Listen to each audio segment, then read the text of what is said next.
Sinumbong ng mga Cebuano kay Pangulong Bongbong Marcos ang kawalan umano ng evacuation warning ng manalasa ang Bagyong Tino. Nagsorry naman ang Pangulo na aminadong nagkulang sa paghahanda ang pamahalaan. Jiggy, flash flood daw at hindi malakas na hangin ang nag-iwan ng matinding pinsala dito sa Cebu, ayon yan kay Pangulong Bongbong Marcos.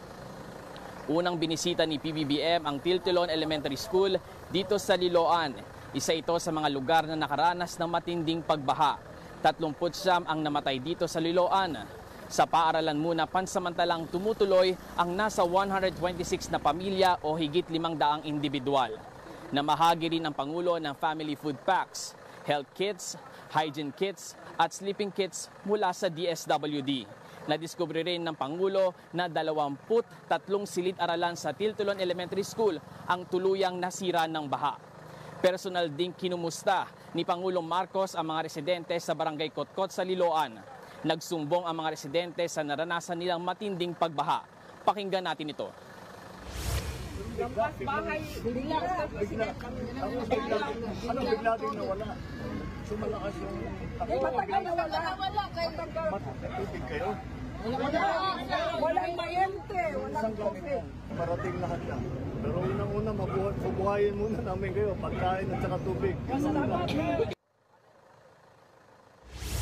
Jiggy, reklamo rin ng ilang bakwit, walang nag-abiso sa kanila na lumikas ng maaga. Wala raw silang narinig na sirena. Wala rin daw silang nadalang mga gamit at pagkain dahil nabigla sila sa flash flood.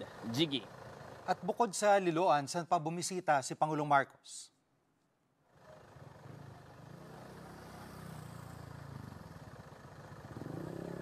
Jiggy, nag-inspeksyon din sa Talisay City si Pangulong Marcos. Binisita niya ang Mananga Bridge kung saan makikita ang halos na wipe out na mga bahay dahil sa baha. Pinuntahan din ng Pangulo ang mga nasalanta ng bagyo roon. Nagsagawa rin ng closed-door situational briefing si Pangulong Marcos sa Kapitolyo kasama ang mga miyembro ng gabinete at lokal na opisyal. Tinalakay raw ang assessment at nilatag ang mga kailangan ng bawat LGU sa pagpapatuloy ng search and retrieval operations. Jiggy. At Dave, ano magiging aksyon ng gobyerno sa pangangailangan ng mga biktima?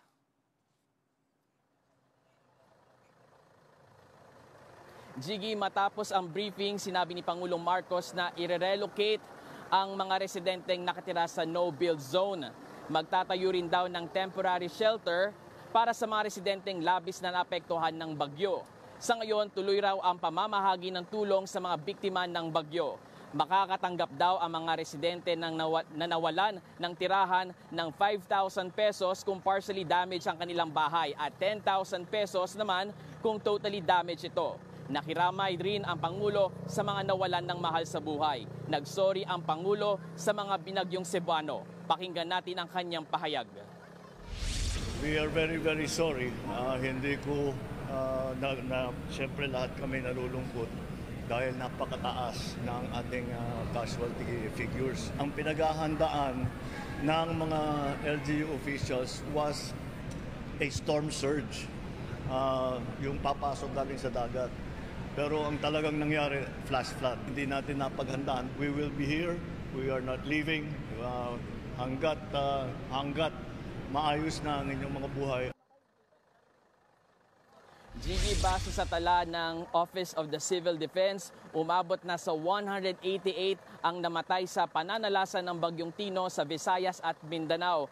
Pinakamarami ang galing dito sa probinsya ng Cebu. Samantala, pinaghahanda rin ng Pangulo ang Northern at Central Luzon para naman sa paparating na Bagyong Uwan na pinangangabahang magiging isang super typhoon. Yan muna ang latest. Balik sa'yo, Jiggy. Yan ang ulat ni Dave Abuel live mula sa Liloan, Cebu.